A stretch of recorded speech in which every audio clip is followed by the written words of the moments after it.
Yo, Justin, what up, man?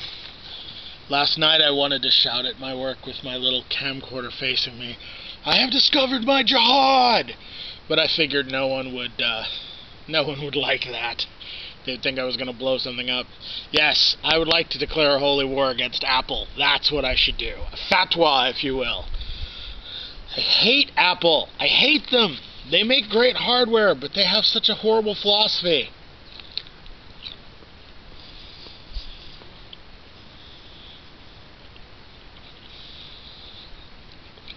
We know from people taking apart Apple iPhones, there's no reason why the iTouch doesn't have a camera. There's also no reason why the 8 gig iTouch doesn't use a keyboard.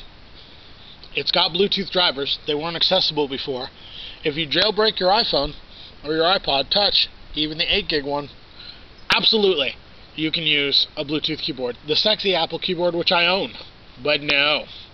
And there's one model of iTouch that's really tough to jailbreak, and that's the one I own. So, yes, irritated. So, I'm making this video to you to explain my angst, which is I really want to be able to blog more from a convenient standpoint.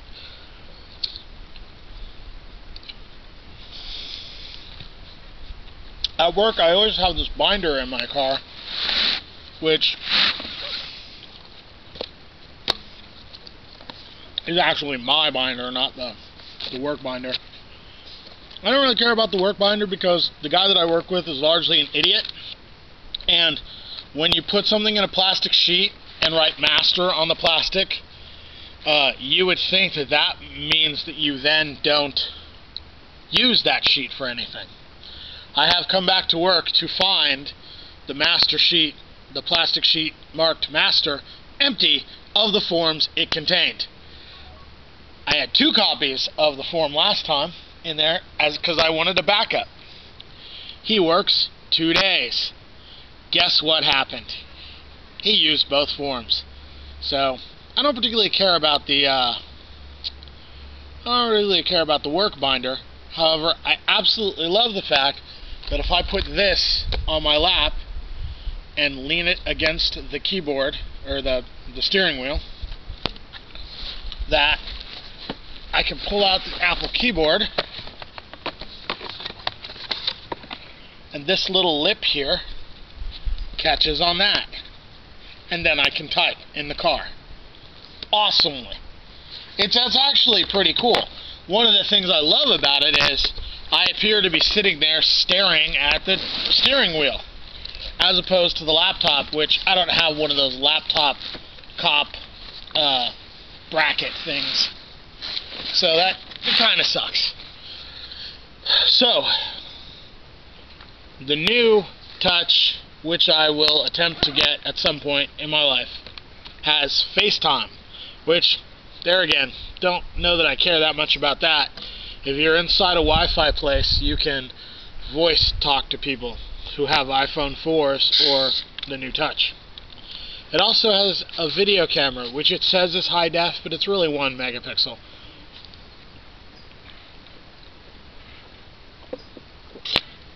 So, I'm going to, if you still have the iPhone that was not working before and now is working as a iPod, I would really like it, even if it doesn't work all the time, because I want to ascertain that it in fact works without the phone service. People have told me that it does everything that it normally does without the phone service, and if your phone service is disconnected and you take it to Starbucks or whatever, the Wi-Fi still works. So that in and of itself would be awesome, because the phone I could jailbreak, which means actually I don't even need to jailbreak it. I could just load the latest version of iOS software 4.0 or something, and it'll run my keyboard, no problem. It'll also have a voice recorder, and it'll take pictures, which would make it the perfect effing blogging device if I had phone service on it. Without phone service, it's still pretty awesome, as I could just write memos. I could just memo 50,000 pages with that kind of memory. I mean, it's crazy. And they've got there's a little diary program that you can get for free that does like HTML. You put a picture in and then you type whatever you want and it saves it as an HTML thing. So you could export it to anything else. Oh, voice memos? You just plug it into iTunes and iTunes just goes, yeah, here's all your voice memos. Do you want to back them up? It'd be awesome. So, the sooner that you could just tell me whether I'll be getting it or not, that would be great. The reason I say so is because there's a cop who has his old iPhone and it's got a little crack in the glass down here, but he's going to sell it to me for $50. I don't want to spend $50 on the thing, but if I have to, I will. And if it works, then I'm set. If it does everything that I think it does, and it works just as good as my 8 gig my Touch now, then I'll be pretty thrilled. My job is largely dumb still. It's exactly the same. Although, now my wages are being garnished by the student loan people, which kills me. I'm so unhappy about that. Oh, and I haven't been calling people at work as much because my iPod headphones they work great as headphones. However, this little microphone thing stopped working apparently, which means that it sucks as a phone headset. That's why it was my favorite headset ever, because I could listen to music and then unplug it, plug in the phone. Anytime I've got one gadget that does two things, I'm pretty pleased with it. I've talked to my roommates. My original plan with them was to allow them to not feel the burden of giving me my $550 all at once. They could set up a payment plan and do installments or something. They have yet to make a payment plan or installments. I got $100 right when I moved out, and then $100 from them recently, which leaves $350 if my math is correct, and that means that I could use that money. As at any point now, my phone could stop working. One thing I have yet to try on my Android phone, and I'm really curious to know if it works, is if I can use Google Voice over Wi-Fi. Because I have Google Voice on my phone. It gives me an extra phone number.